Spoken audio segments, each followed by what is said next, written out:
directrice générale de Pinterest France.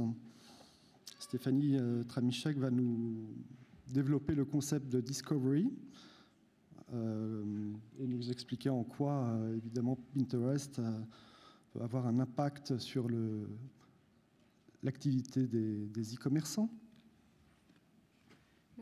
Merci Olivier. Vous m'entendez bien? Oui.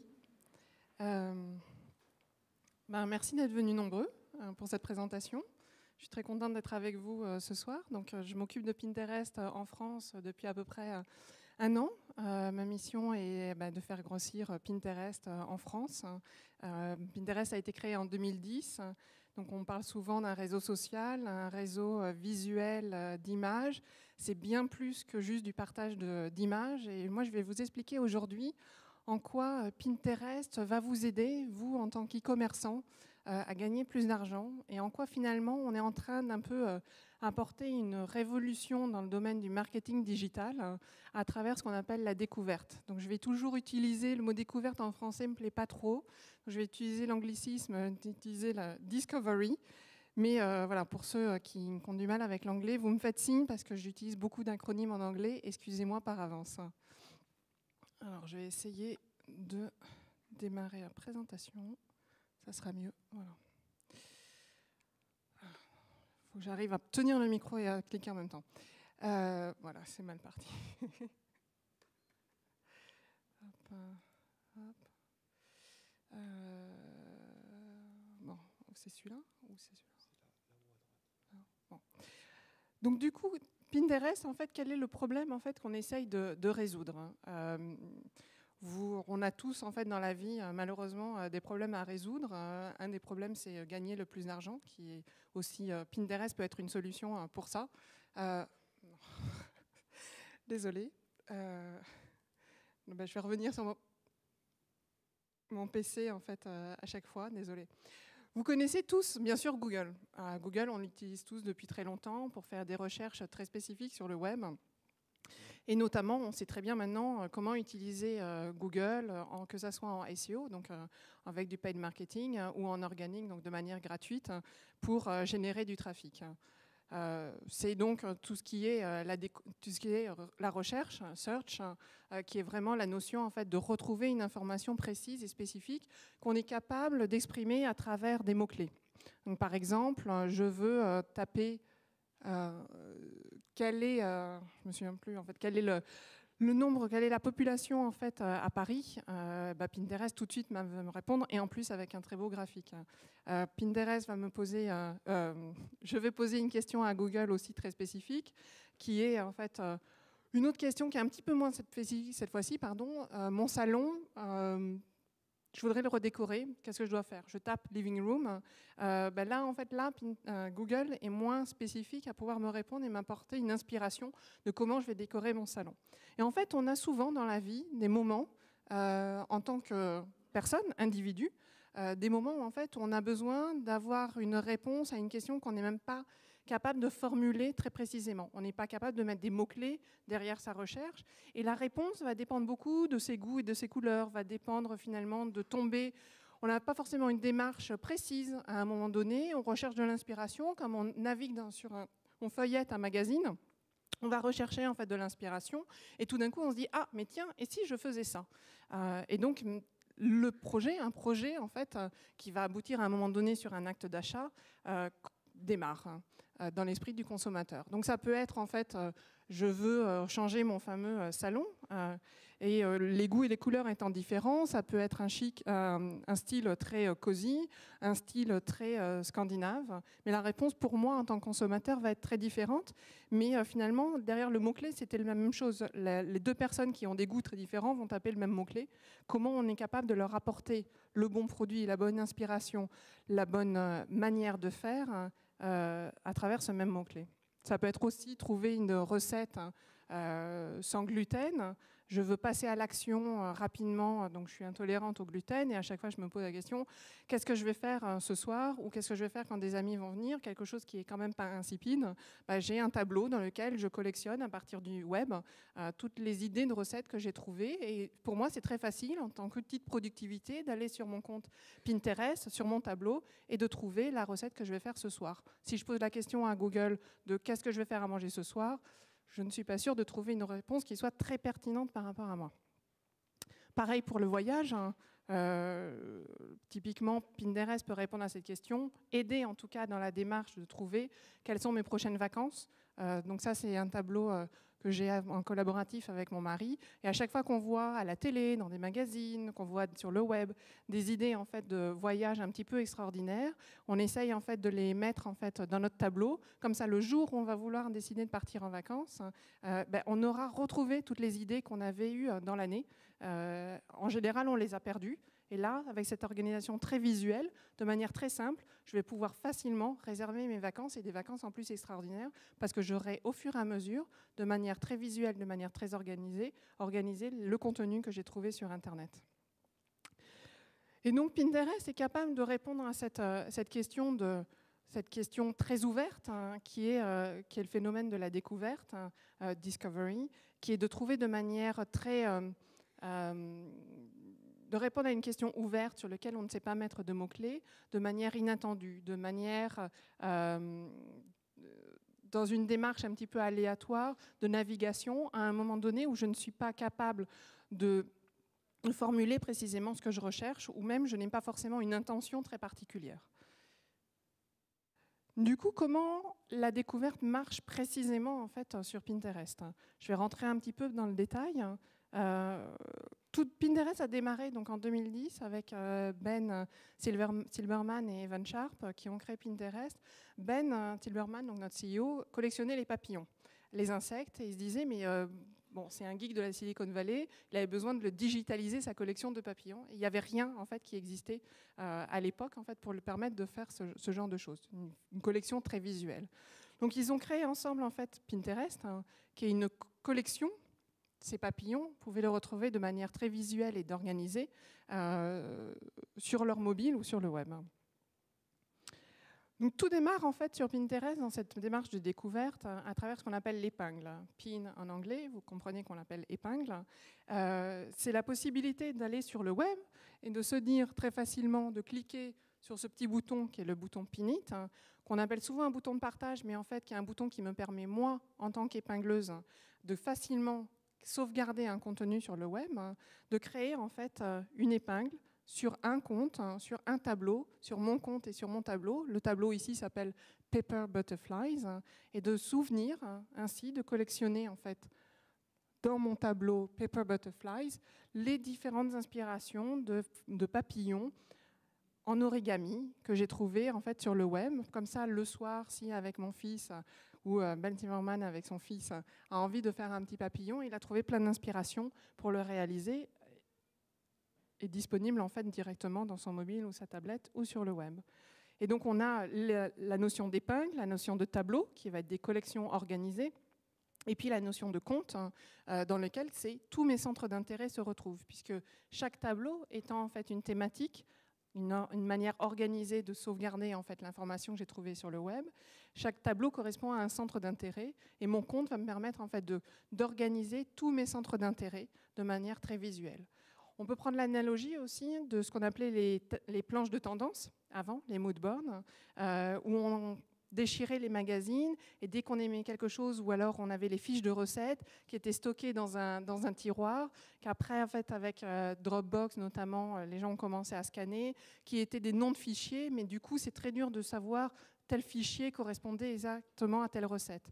Et l'avantage de Pinterest, c'est de cette organisation visuelle, et finalement, tout ce comportement qu'on avait sur des planches de tendance, où on mettait collé sur des murs ces inspirations, ce qu'on aimait bien, qu'on trouvait dans des magazines notamment, ou qu'on après sauvegardé en fait dans ces tiroirs ou sur Dropbox, passe maintenant en fait sur Pinterest pour vraiment permettre en fait à chacun de sauvegarder cette information du web et créer cette collection.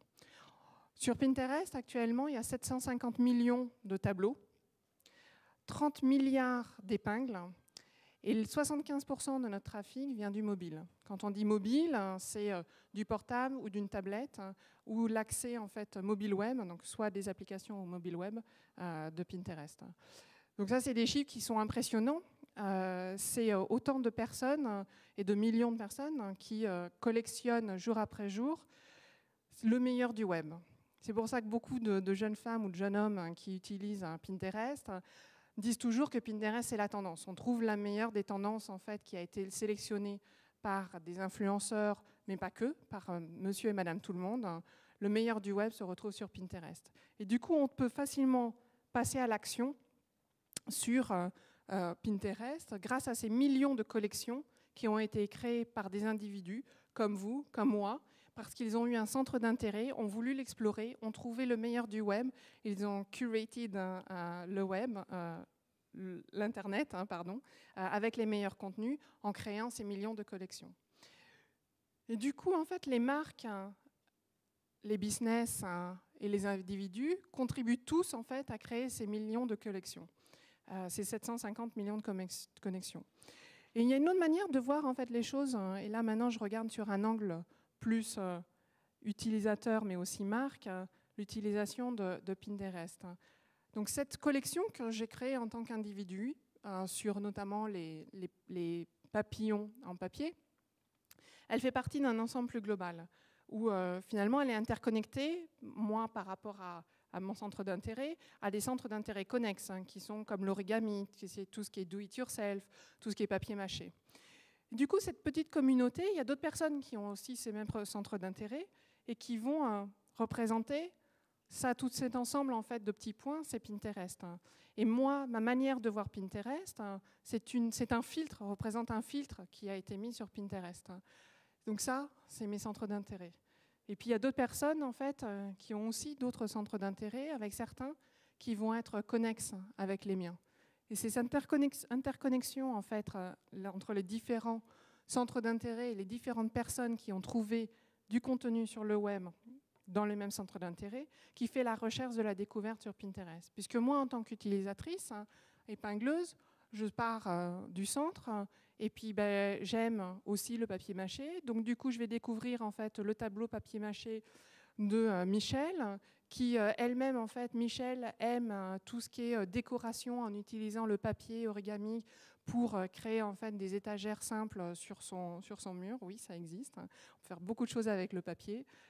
Et du coup, ça veut un cheminement.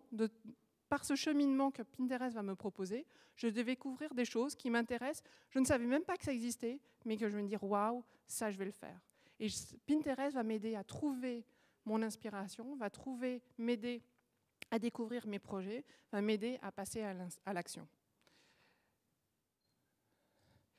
Du coup, pourquoi en fait, en tant qu'e-commerçant, vous devriez être intéressé par Pinterest et finalement en quoi Pinterest peut vous aider? J'ai repris en fait un slide que j'avais bien aimé il y a quelques années sur cette notion de upper funnel. J'ai du mal à le traduire en anglais, mais c'est dans le cycle d'achat, cycle de vie d'achat en fait, d'un consommateur. Finalement, un consommateur ne sait pas forcément qu'il a envie d'acheter votre produit. Vous savez très bien, en utilisant Google et notamment tout ce qui est paid marketing ou tout ce qui est SEO en organique, vous savez très bien en fait, capter l'utilisateur qui veut acheter votre produit, votre marque ou qui sait exactement ce qu'il veut acheter. Ce qui est un petit peu plus dur, c'est que finalement un consommateur, il ne sait pas forcément encore ce qu'il veut acheter. Il ne sait même peut-être pas qu'il a envie d'acheter quelque chose, mais vous devriez déjà commencer à être en discussion avec lui. Et c'est cet upper funnel qui est le plus dur en fait, à atteindre pour un e-commerçant. On commence maintenant avec tout ce qui est technique de digital marketing, à tout ce qui est conversion au moment en fait, de la visite du store, tout ce qui est à la recherche de la marque ou du produit spécifique. On sait à peu près le faire, quoi. Il y en a qui font plus ou moins bien, mais on connaît les techniques, elles sont là, elles existent. Tout ce qui va être au niveau de la catégorie, tout ce qui va être au moment de l'inspiration et au moment où se forme en fait, dans l'idée, en fait, se forme un projet dans l'idée du consommateur, là on a du mal encore. On a du mal à savoir convertir, on a du mal à trouver en fait, ce consommateur vers son site e-commerce. Et donc ce qui est important pour vous, c'est d'être maintenant très tôt en fait, dans le cycle de vie d'achat de votre consommateur, de mettre votre marque, de mettre vos produits, de mettre votre service en face du consommateur pour que le moment en fait, où il va vraiment passer à l'acte d'achat, il puisse facilement vous retrouver, il puisse facilement vous acheter. Et Pinterest est là pour ça. Juste pour la référence, c'est un blog qui est très intéressant d'Avinash Kaushik, qui est un expert en fait, de Web Analytics qui travaille chez Google. Et il y a des choses très intéressantes sur son blog. Donc, je cite ma source. Ce qui est important en fait, dans la découverte, c'est vraiment de se connecter en fait, avec son consommateur, donc au début, où est le moment où il considère à peine, en fait, dès le début en fait, de ce cycle d'achat, même quand cet achat n'est pas formalisé. Donc on passe en fait d'un élément très général, désolé pour la mise en page, apparemment il y a eu un souci, au moment où on est très spécifique. Donc en fait très général, c'est là, je vais juste naviguer, je vais regarder ce qui se passe sur le web, je suis en mode détente, je suis sur mon mobile, dans mon canapé, devant la télé qui est allumée, et je regarde un petit peu les gens que je suis dans mon feed, et je regarde, il y a de la mode, il y a de la cuisine, tous mes centres d'intérêt sont là. Puis tout d'un coup, je dis, ah tiens, intéressant, un vélo. Ah mais tiens, peut-être que faudrait que je m'achète un vélo, ça serait intéressant, tiens, il va commencer à faire beau, bon, disons qu'on est au printemps, je voudrais m'acheter un vélo. Mais alors, quel vélo je devrais acheter? Là, on va commencer à regarder quelles sont les options de mon acte d'achat. Parce que si vraiment, à un moment donné, je veux passer à l'acte d'achat, en général, on est curieux, on se dit, mais finalement, c'est quoi les critères d'achat d'un vélo? Quelle sorte de vélo existe? On n'est même pas encore dans quelles sont les marques. Ensuite, j'ai décidé d'avoir un vélo avec une seule vitesse. Fixie, apparemment, ça s'appelle, j'ai découvert ça. Et qui permet, en fait, c'est vraiment une sorte de vélo pour les amateurs de vélo qui connaissent. C'est des bons vélos, ils vont très vite. Mais du coup, voilà, maintenant, je sais quel type de vélo je veux. Le meilleur vélo pour moi, j'ai identifié que c'était un Varsity Darwin, donc c'est une marque qui vend des vélos Fixie et qui est très bon pour ça. Et donc maintenant, je veux trouver le meilleur site pour acheter ce produit-là. À chacune des étapes, Pinterest va être là. Donc au début, Google, c'est l'endroit qui est le plus connu quand on recherche quelque chose de très spécifique. Mais finalement, cette épingle me permet de me proposer ce genre de vélo. Ce vélo-là, le Darwin Varsity, je l'ai trouvé aussi sur Pinterest à un moment donné, quand je suis dans la fin de mon acte de mon cycle d'achat. Si je remonte un petit peu, montrez-moi les différents vélos. Là, c'est la recherche sur Pinterest qui va m'intéresser. Je vais commencer à regarder, je vais taper Fixie Bikes, les vélos en français, en roue libre. Merci. Et donc, je vais taper ces mots-clés-là, ce qui va me permettre, en fait, à travers la recherche de Pinterest, de voir les différentes options, les différentes marques qui existent, les différents modèles. Mais un peu avant, donc ça, c'est un peu une recherche que j'ai faite, je l'ai refait en anglais, mais voilà, il me proposait différents modèles, et puis je peux naviguer et en voir beaucoup. Et puis Pinterest, si je reviens un petit peu en avant de savoir quel type de vélo je voulais acheter, c'est quoi finalement les différentes sortes de vélos qui existent quand on n'y connaît rien. Il y en a un qui me paraît pas mal. Je vois une photo en fait sur Pinterest d'un vélo. Je peux regarder en fait les related, donc les épingles similaires. Donc Pinterest va me montrer en fait quels sont les autres modèles qui existent, qui sont un peu similaires dans cet esprit, qui me permet moi de commencer à formaliser un petit peu plus les différents styles de vélos qui existent. Puis si je reviens encore un peu plus haut dans le cycle, je suis intéressée dans les vélos, donc là je ne sais même pas vraiment en fait quels sont les vélos qui existent. Je vais regarder la catégorie, et là on est dans la catégorie sport. Et donc dans la catégorie sport, ce matin, j'ai fait mon screenshot, et là il y avait déjà plein de vélos, plein de choses sur le vélo. Donc si à me dire, ah mais tiens, le vélo, c'est vraiment une idée pour moi, il faut vraiment peut-être que je m'y mette. Ça me musclerait les jambes. Donc ça, c'est... et qu'est-ce qui m'a donné finalement de me dire, je vais m'acheter un vélo? Comment en fait j'en suis arrivée là? C'est que dans mon feed, en tant qu'utilisatrice, la notion de sport est quelque chose qui m'intéresse. Donc je suis des personnes. Et ces personnes-là, à chaque fois qu'elles épinglent sur Pinterest, je vois leur contenu. Donc il arrive que je suis en fait une personne qui aime les vélos. Et donc dans mon flux, il y avait des choses de gâteaux, des choses de mode, de recettes, puis des vélos. Et puis là, je me dis, c'est intéressant, il faudrait que je me mette au vélo. Et c'est là, finalement, que entre ce moment où sur Pinterest, j'étais dans un moment sur mon canapé en train de regarder la télé sans objectif d'achat, je me dis, il faudrait peut-être que je me mette au vélo. Mais en fait, il y a plein de sortes de vélos. Quelle sorte de vélo? Et que finalement, je me dis, le meilleur vélo pour moi, c'est finalement un vélo à roue libre, sans roue libre. Et que du coup, je vais acheter un Varsity Darwin. Je pense que je suis restée pas mal dans le détail, mais c'était pour vraiment vous montrer que finalement, entre un moment en tant qu'e-commerçant, il y a plein d'opportunités à saisir sur Pinterest pour vous mettre votre produit, votre marque en contact en fait, avec les clients au moment où ils sont en train de se formaliser leur acte d'achat, formaliser qu'ils veulent peut-être acheter quelque chose, formaliser un projet. Donc c'est là qu'il y a vraiment votre opportunité business, c'est d'aider les gens à découvrir ce qu'ils aiment et les aider à passer à l'action. Pour nous, l'action, c'est l'acte d'achat, mais ça peut être réserver des vacances, mais c'est aussi réaliser une recette avec votre crème, par exemple, que vous vendez. Crème fraîche. Du coup, comment, en tant que business, faire travailler Pinterest pour vous? Qu'est-ce qu'il faut faire, finalement? Quelles sont les méthodes à appliquer? Donc, j'ai essayé de vous donner un petit peu un step-by-step de ce qui pourrait être fait. Mais finalement, la première étape, c'est comprendre quels sont ces différents étages ou stages, étapes en fait, du cycle de vie de votre client pour vos produits. Puisque finalement, il n'y a pas de règle. Pour chaque produit, pour chaque catégorie, il va y avoir des choses différentes. En beauté, on va être très différent en food. En beauté, par exemple, on a besoin, par exemple, sur tout ce qui est maquillage, d'avoir plus de tutoriels quand on est une femme que quand on est un homme et qu'on veut acheter, qu'on veut faire du running, par exemple, on va acheter des chaussures. Il y a tout un aspect beaucoup plus technique lié à la chaussure, mais qui est peut-être lié finalement au running et que je veux dire, j'ai envie de perdre ma bedaine et de me mettre au sport. Et finalement, comment je vais m'y mettre? Quelles sont en fait les 10 astuces pour me mettre dans la course? Et donc, c'est ça qu'il faut que vous d'abord compreniez. C'est finalement comment les gens utilisent, déjà, quel est le centre d'intérêt plus global? Quelle est la catégorie dans laquelle vous vous insérez, avec lequel votre produit ou vos services sont liés? Quel est le type de contenu que les gens consomment sur Pinterest? Parce qu'il y a plein de styles de contenu différents. Donc, on est dans un contenu visuel. Visuel, quand je dis Pinterest, c'est des images. En fait, Pinterest, c'est de l'image, de la vidéo ou des gifs animés. Donc, c'est un contenu, on va dire, plutôt multimédia, mais toujours visuel, qui peut être sur différentes formes, qui peut être juste de l'inspiration pure. Pour du voyage, par exemple, c'est une très belle photo, en fait, qui fait rêver d'une plage aux Caraïbes.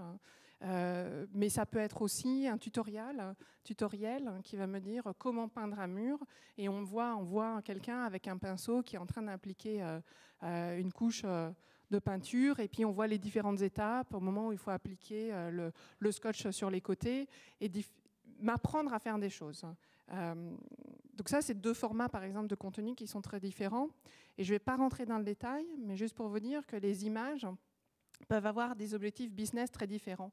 Puisqu'une image de voyage qui va être très belle, elle va être surtout très réépinglée, parce que beaucoup de gens la trouvent très jolie. Elle va être un petit peu moins cliquée, alors qu'un tutoriel, lui, on a besoin d'avoir plus d'étapes et d'avoir toutes les étapes et toute la liste des choses qu'il faut que j'achète pour réaliser en fait ce projet-là. Donc, c'est un type de contenu qui va être plus cliquable et donc va être vous apporter plus de trafic vers votre site. Donc, il y a des objectifs business aussi à avoir derrière le contenu.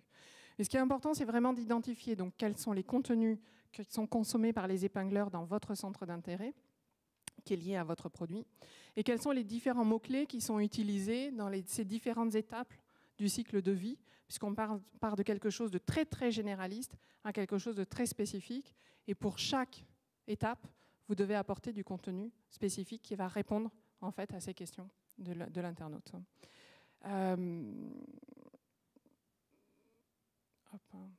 Je reprends un autre exemple en fait, pour rentrer un petit peu plus dans le détail sur le type de contenu. Kelly, en fait, est une personne qu'on a interviewée. On parle beaucoup avec nos épingleurs dans le monde entier.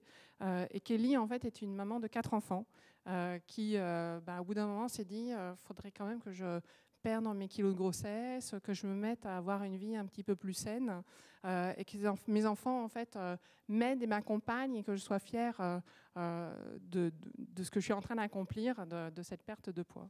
Et donc elle a créé en fait, et c'est un vrai cas réel, elle a créé un tableau sur Pinterest pour s'aider dans son inspiration, dans sa motivation.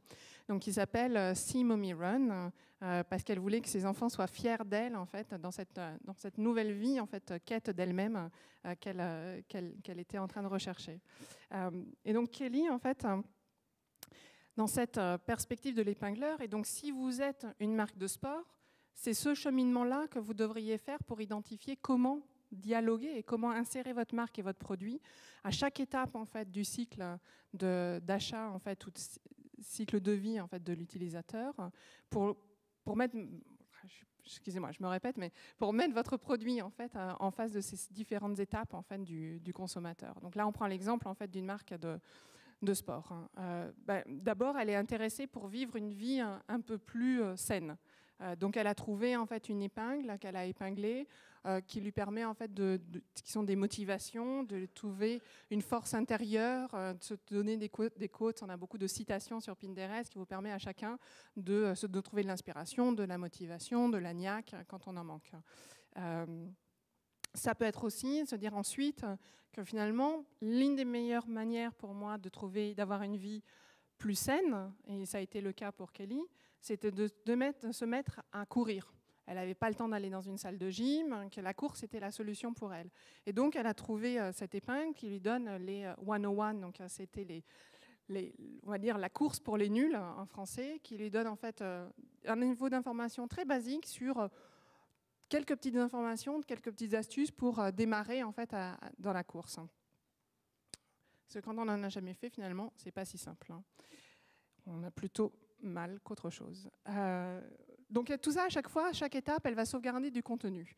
Finalement, elle se dit, maintenant, je suis un peu plus confortable, je vais maintenant me donner un challenge, je vais faire une course.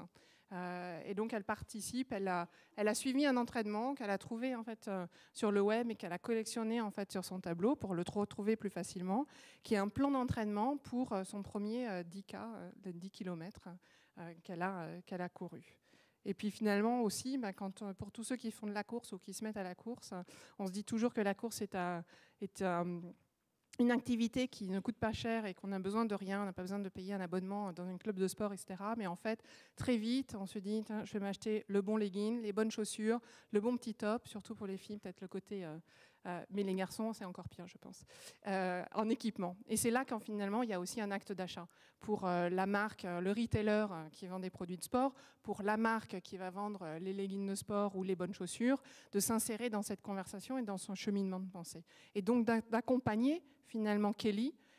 La marque aurait pu accompagner Kelly au moment où elle recherche de l'inspiration, recherche de la motivation, au moment où elle recherche des tips, au moment où elle recherche vraiment son plan d'entraînement pour l'accompagner dans cette démarche en fait, de passer à une démarche plus active de course et à la fois, bien sûr, dans l'inspiration pour trouver le bon produit qui l'intéresse et passer à l'acte d'achat. Ce que je n'ai pas dit, mais c'était évident pour moi, mais en fait, ce n'est pas si évident pour vous, c'est que toutes ces épingles, elles sont visuelles, mais quand on clique, il y a un lien. Puisqu'une épingle sur Pinterest, c'est un élément multimédia, une description et un lien derrière. Et donc, il y a une nature très commerciale, une nature commerciale évidente dans Pinterest qui me permet, moi, quand j'ai sauvegardé de l'information, de passer à l'action parce que je n'ai plus qu'à cliquer pour aller acheter ces chaussures-là.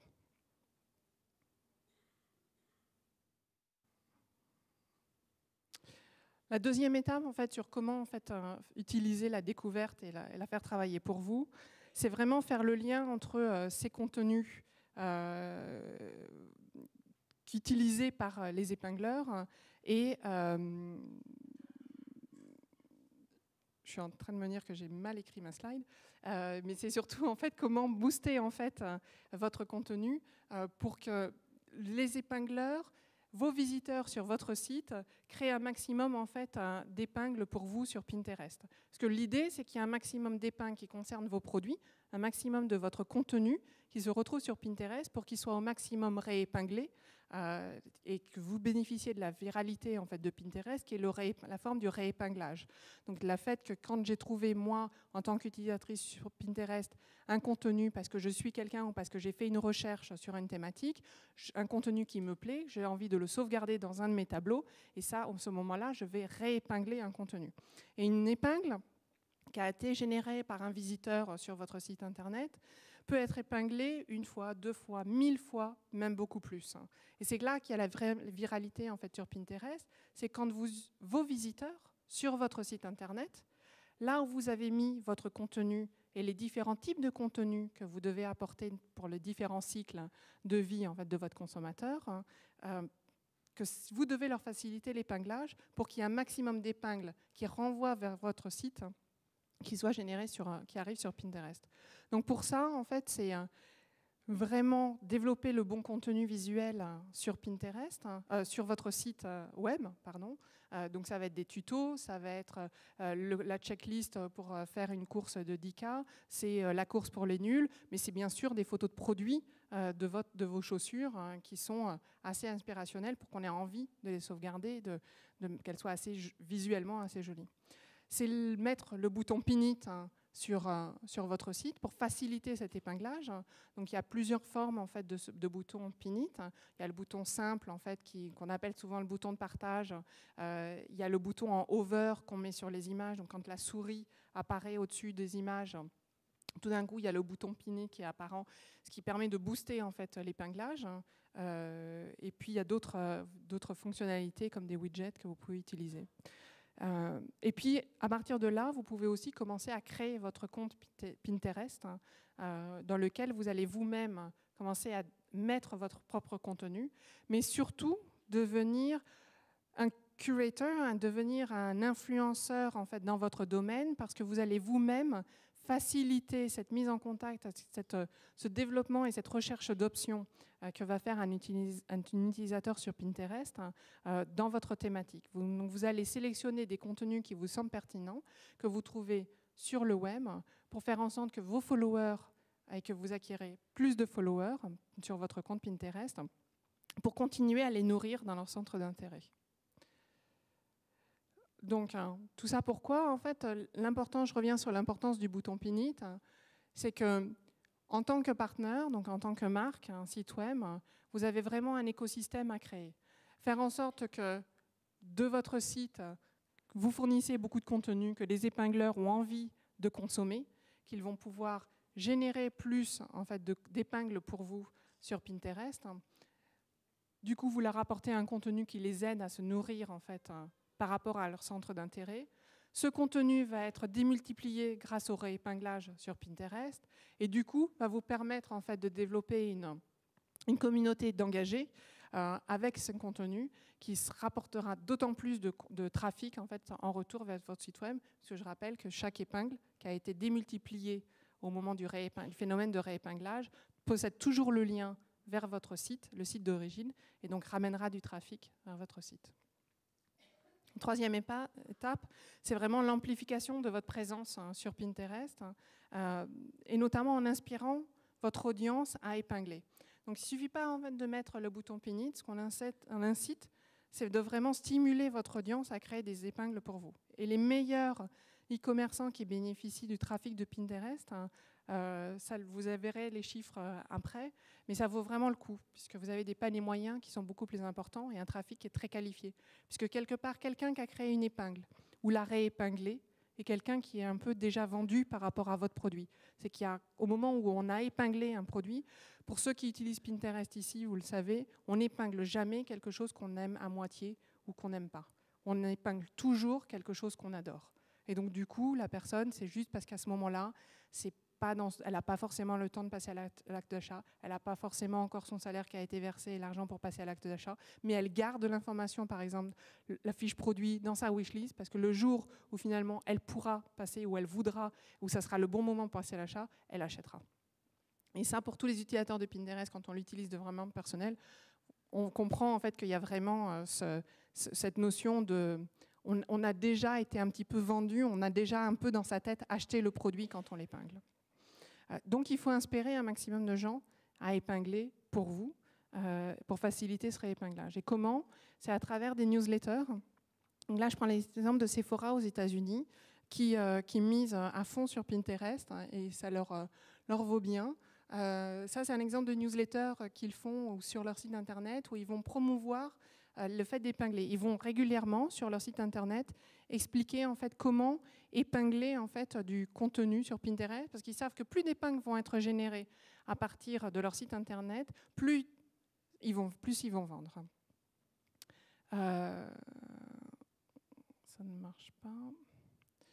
Alors, ils développent des formats de contenu. Donc ça, c'est un format de contenu qui est dans leur newsletter, dans lequel il y a le bouton Pin It qui est systématiquement sur chacune des images. Et ils ont retravaillé, bien sûr, toute l'équipe du site web a retravaillé au moment où ils ont vraiment poussé dans la stratégie Pinterest, retravaillé leur contenu visuel pour déclencher cet acte en fait, d'épinglage au niveau aussi des newsletters. Et puis bien sûr, ils ont une présence en fait, très engagée sur Pinterest avec un certain nombre de tableaux et notamment ce genre de type de planche où ils montrent comment se maquiller, qui est une forme de tutoriel. Ça, c'était une vidéo, mais je vais passer, en fait, parce que je ne vais pas avoir le temps de la voir, mais il y a des opérations marketing qui sont faites par les marques autour de Pinterest pour inciter à travers des concours de passer à l'action. Pinterest, c'est vraiment un outil personnel, utilitaire pour chaque individu, pour passer à l'action. Et donc là, c'était un concours fait par la marque GU qui donnez-nous créez un tableau d'inspiration de votre petit déjeuner idéal et puis réalisez ce petit déjeuner idéal par la suite. Il y a la vidéo en fait qui donne envie en fait de vivre ce petit déjeuner idéal qu'on va sauter. J'espère, voilà. L'autre manière, c'est d'utiliser les API. On a en fait des API qu'on appelle les Top Pin API. Donc c'est une API qui permet en fait de resurfacer toutes les épingles qui ont été le plus échangées sur Pinterest à partir de votre nom de domaine. Donc le site Elle aux États-Unis, Zappos qui fait du merchandising sur tout ce qui est chaussures à travers Pinterest, ont développé en fait sur leur site une page dans laquelle ils remontent tous les jours les épingles qui ont été les plus réépinglées ou les plus cliquées. À chacun de choisir. Mais c'est du merchandising automatisé. C'est-à-dire que si une épingle en fait, est dans les top pins de la journée, c'est que potentiellement c'est un produit qui va bien se vendre. Et donc autant le mettre en avant de manière un peu automatisée, comme caution en fait, pour la marque, de dire voilà, ce produit-là, c'est un produit que vous devez acheter parce que les épingleurs sur Pinterest l'ont considéré comme étant tendance. Et ça marche très bien parce que quelqu'un qui vient du web, qui arrive sur votre site web ou sur votre site mobile, qui découvre ce produit, il a une probabilité de passer à l'acte d'achat et d'être séduit aussi par ce produit qui est beaucoup plus importante parce qu'il a cette probabilité, elle est prouvée à cause du réépinglage sur Pinterest. Dans la vie réelle, on parle d'e-commerçants, mais bon, il y a beaucoup de commerçants aussi. La vie réelle existe, on n'est pas tous digitaux. Il y a Nordstrom, ce qu'a fait Nordstrom est intéressant, où en fait ils ont équipé tous leurs store managers d'un outil qui leur permet de savoir quels sont les produits à partir du site nordstrom.com qui ont été le plus épinglés. Et c'est un gage, en fait, ça leur permet en fait à chaque dans chaque magasin, dans chaque département, dans chaque rayon, de faire du merchandising en réel. Donc là, par exemple, au niveau des chaussures, mais au niveau des sacs, au niveau de la maroquinerie, etc. Ils peuvent réorganiser en fait et mettre en avant sur une table en fait dédiée à ça les produits qui ont le plus marché en fait sur Pinterest. Et forcément, c'est les produits qui vont mieux se vendre. Donc, ils boostent les ventes à travers ça. Voilà. Donc en résumé, avant qu'on passe sur les questions-réponses, je vous ai fait un petit résumé. Pinterest, c'est des millions d'utilisateurs qui découvrent des choses auxquelles ils ne pensaient pas que ça existait, qui organisent leur contenu trouvé sur le web et qui passent à l'action à travers ces inspirations collectées sur le web ou sur Pinterest. En tant que marque, vous devez faire travailler votre audience, utiliser votre site web pour qu'il y ait un maximum d'épingles qui soient créées, pour qu'elles soient présentes dans ce cycle de vie en fait, du consommateur, pour qu'à chaque étape, pas simplement au moment où on sait exactement ce qu'on veut acheter, mais aussi au moment où finalement on est en train de se formaliser ses options, potentiellement on est en train de formaliser un projet dans sa tête, être en face en fait, du consommateur et mettre votre produit dans ses mains, entre guillemets. Donc c'est vraiment passer de l'inspiration à l'action, d'avoir votre produit toujours pas loin et sur le mobile de votre utilisateur. Et pourquoi? C'est des sites, en fait, des chiffres vous avez peut-être déjà vu, mais 41% du sharing sur des sites e-commerce a été vers Pinterest. Et ce n'est pas parce que Pinterest est vraiment très différent d'un Facebook ou Twitter. On n'est pas dans l'exposition de soi. Si j'épingle un produit sur un site internet, ce n'est pas pour regarder « elles sont super belles ces chaussures, je suis la meilleure ». Non, c'est parce que moi, ça va m'être utile pour pouvoir acheter les bonnes chaussures que je veux acheter après. Donc on n'est pas du tout dans un ego trip, on est vraiment dans quelque chose d'utile. Et quelque part, si j'ai épinglé ces chaussures, c'est quelque part j'ai envie de les acheter et que je les aime bien.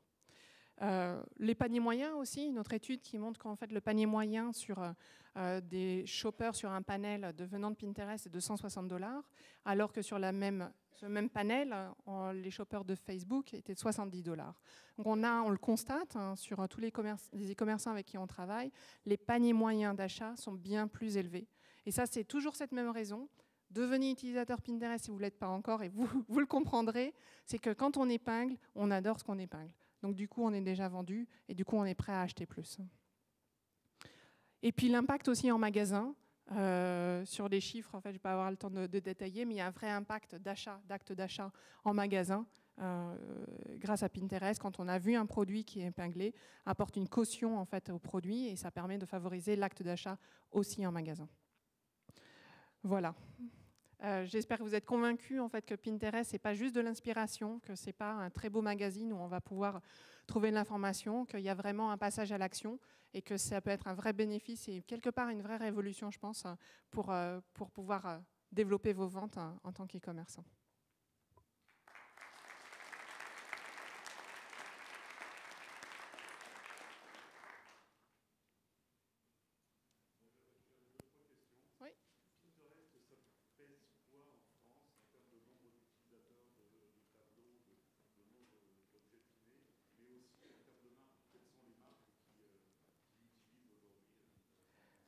Alors la question est de Pinterest en France, finalement, quels sont les chiffres, quelles sont les marques. Alors j'ai toujours du mal à répondre à ce genre de questions parce qu'on est une start-up américaine. Donc on peut vous donner qu'on a 60 millions d'utilisateurs dans le monde entier, comme Score, qui nous donne ce chiffre-là en fait, d'octobre 2013. Donc les choses ont un petit peu évolué depuis, beaucoup évolué depuis ce moment-là. En France, on publie un chiffre qui ne va pas forcément suffire, mais qui est plus 182% de croissance entre mai 2013 et mai 2014. Que les marques en fait, sont beaucoup présentes sur Pinterest. On a publié récemment un case study en fait, de Vogue Paris qui a doublé son trafic, qui avait plus 75% en fait, de son trafic en quelques mois, en 5 mois de présence. Et que les e-commerçants sont nombreux à être présents sur Pinterest. Et j'irai dans la déco, par exemple, Made in Design, qu'il faut faites votre recherche. Il y a beaucoup en fait, de marques qui sont présentes déjà sur Pinterest et qui, petit à petit, développent en fait, par rapport à leur catégorie, leur manière en fait, de se mettre en face en fait, de leurs utilisateurs. Parce que chaque catégorie, chaque produit, c'est différent. Donc il faut tester. Et voilà. Alors, je voudrais venir vers un aspect assez important que vous avez développé, c'est par rapport au fait que l'utilisation essentiellement pour avoir des collections pour soi. Et normalement, ces collections sont plutôt privées. Est-ce qu'il y a des chiffres par rapport à ça? Est-ce que toutes les collections sont vues par les followers ou il y a des restrictions? Et est-ce qu'il y a des chiffres par rapport à ça, le quota des collections privées par rapport Alors, donc la question, c'est sur l'aspect confidentiel de quand je sauve quelque chose du web, en fait, est-ce que c'est vu par tout le monde et est-ce que mes collections sont vues, mes tableaux sont vus par tout le monde? En fait, on a un outil qui s'appelle les tableaux secrets. Donc on peut très bien créer des tableaux secrets sur Pinterest où seul moi et les personnes que j'ai invitées sur ce tableau secret verront ce contenu. Donc si j'épingle du contenu sur ce tableau secret, ce contenu ne sera pas visible de mes followers, de mes abonnés. Donc voilà. On reste vraiment dans quelque chose de très privé. Voilà, justement. Donc, par rapport à l'utilité d'épingler, d'avoir des collections, à mon avis, il y aura un pourcentage assez important de collections et de tableaux privés. Est-ce que vous avez des chiffres par rapport à ça? C'est une bonne question. Franchement, dans l'usage en fait, qu'on voit actuellement, l'usage des tableaux secrets reste petit par rapport à ce que vous dites. Je n'ai pas du tout le même constat en fait, que les gens utilisent de manière importante en fait, les tableaux secrets. Par exemple, en tant que business, quand on est un architecte et qu'on travaille en fait, avec des clients, là, on n'a pas forcément envie de montrer sur quel projet on est en train de travailler. Donc là, on les met en tableau secret et on les met en collaboratif avec ses clients. Mais la plupart du temps, en fait, sur Pinterest, on n'est pas en fait... comme on n'est pas dans l'exposition de soi, on est dans quelque chose qui m'est utile et qu'on a conscience en fait que le fait qu'on contribue à cette sélection du web, cette curation du web qu'on effectue, on n'a pas envie forcément de la bloquer en fait à ses suiveurs. On est dans l'échange. Ça m'intéresse moi de suivre d'autres personnes et de découvrir d'autres contenus. Et donc bien sûr, si je veux bénéficier de ce que les autres partagent, moi aussi il faut que je joue le jeu.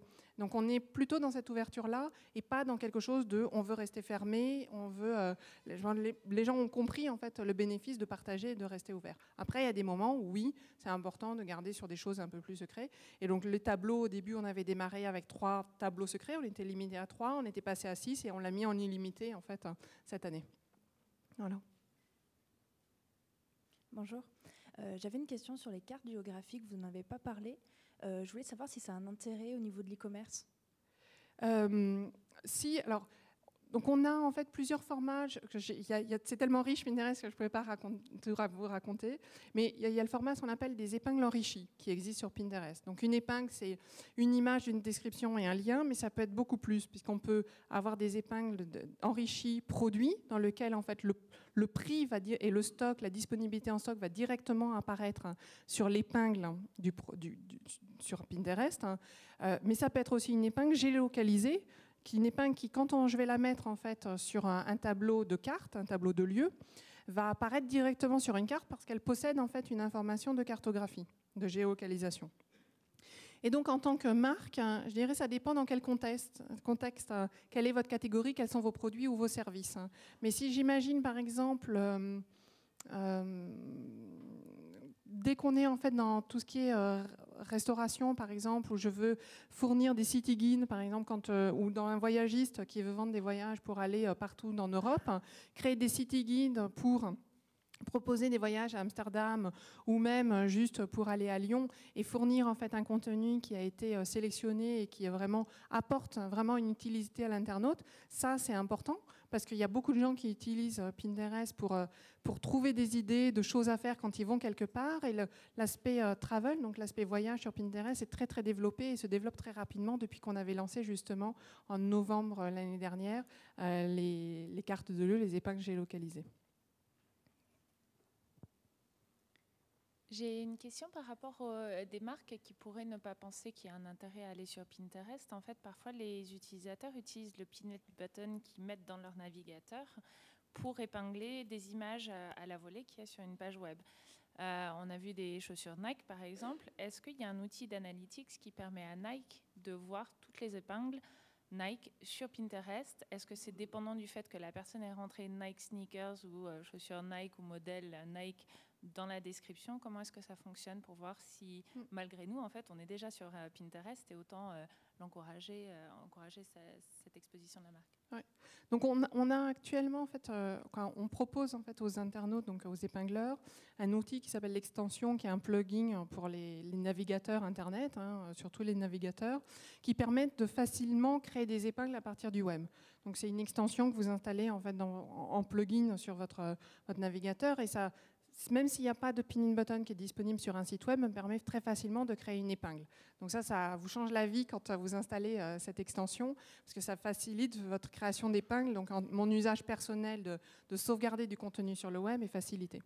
Par rapport au deuxième volet de la question, la vraie puissance de la question, effectivement, on vient de lancer en fait une nouvelle version de l'outil Analytics sur Pinterest, qui permet en fait de mieux mesurer l'audience. de Pinterest, son trafic, son reach, ses taux d'impression, mais aussi comprendre qui épingle du contenu, quel type de contenu marche le mieux sur mon site, et à la fois que ça soit sur comment marche son compte Pinterest, donc toutes les épingles que moi-même j'ai générées sur mon compte Pinterest et l'animation, le community management que j'ai fait sur mon compte Pinterest, et d'autre part, tout ce qui vient en fait de mon site internet. Donc je peux décorréler aussi mes deux activités, ce que mon audience et mes visiteurs font à partir de mon site internet et analyser tout cet apport de trafic, tout le reach, la visibilité de ma marque, quels sont les contenus qui ont été le plus épinglés, le plus cliqués, qui venaient de mon nom de domaine.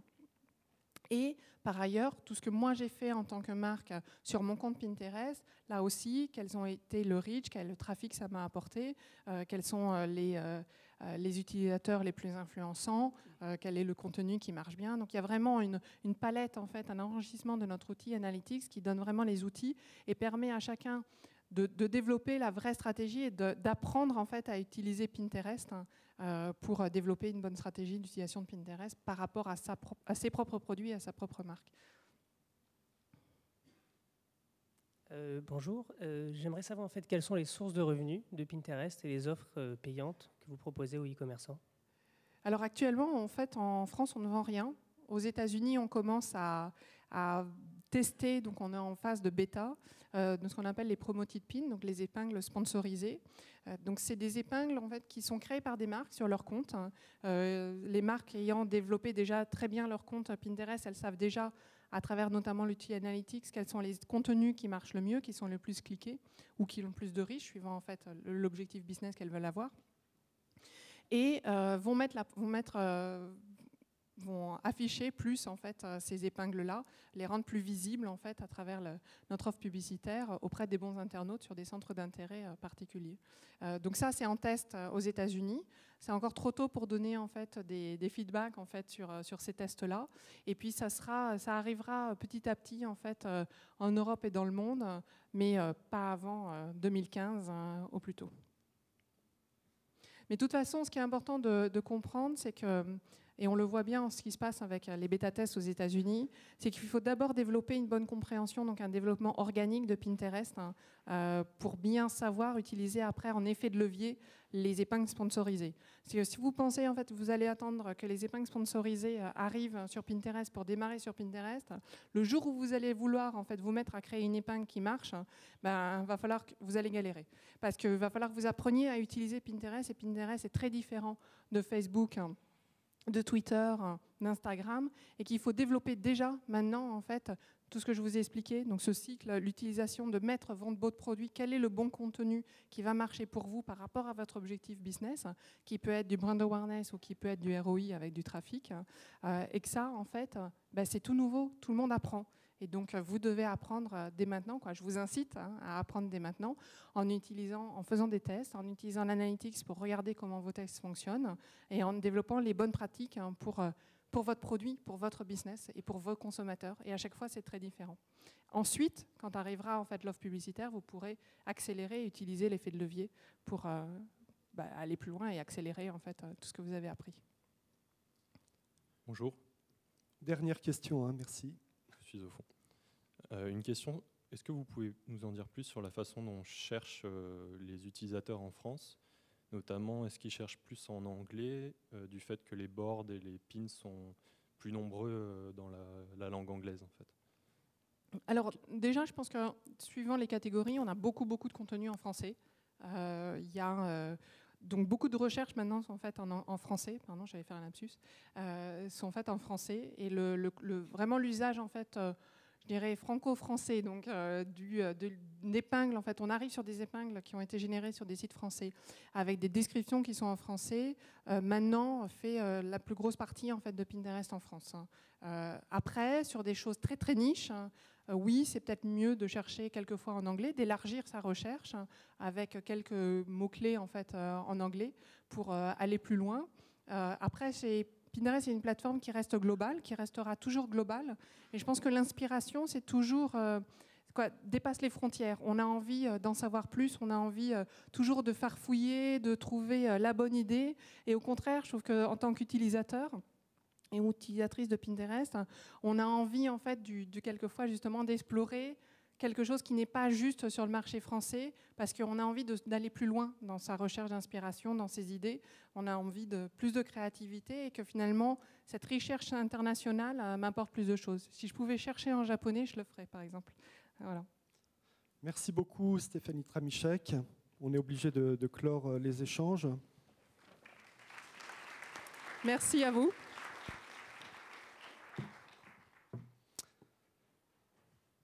Je pense que vous nous avez bien épinglés. C'est très amusant. Non, je crois que c'était...